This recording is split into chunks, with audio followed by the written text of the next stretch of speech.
Namo Buddhaya, sahabat Dhamma. Dalam kehidupan sehari-hari, kita seringkali dihadapkan pada berbagai tantangan yang secara tidak sadar dapat merusak kedamaian batin kita.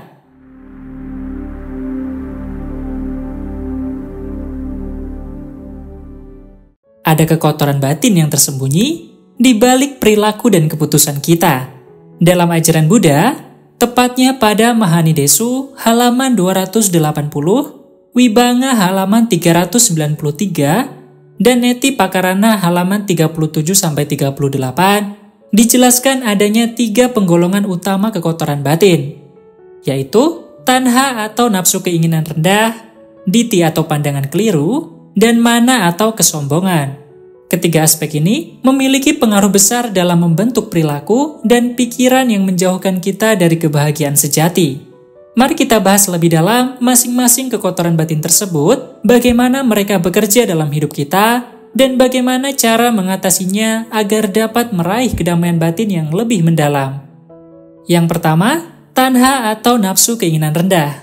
Tanha adalah keinginan yang muncul dari hasrat duniawi, mencakup hal-hal materi, kepuasan indera, status sosial, dan lainnya.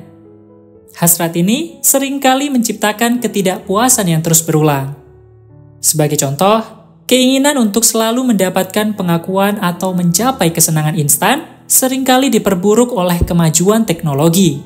Meskipun keinginan tersebut terpenuhi, kebahagiaan yang dirasakan hanya bersifat sementara, diikuti oleh keinginan baru yang tidak pernah ada habisnya. Cara mengatasi tanha dengan mempraktikkan mindfulness untuk mengenali saat keinginan muncul. Menyadari bahwa kebahagiaan sejati tidak bergantung pada hal-hal duniawi dan menemukan kepuasan dalam kesederhanaan dan syukur. Yang kedua, diti atau pandangan keliru.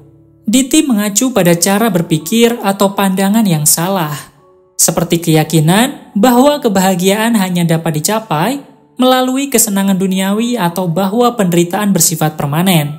Pandangan keliru ini sering muncul ketika seseorang terikat pada keyakinan kaku atau ilusi, sehingga terjebak dalam siklus penderitaan. Contohnya, pandangan bahwa hidup hanya untuk bersenang-senang tanpa mempertimbangkan dampaknya terhadap orang lain. Cara mengatasi diti dengan membuka pikiran untuk belajar dari pengalaman dan ajaran spiritual, melakukan refleksi diri dan meditasi untuk mengevaluasi pandangan Anda, dan mencari kebijaksanaan melalui pembelajaran mendalam. Yang ketiga, mana atau kesombongan. Mana adalah perasaan superioritas atau merasa lebih baik dari orang lain.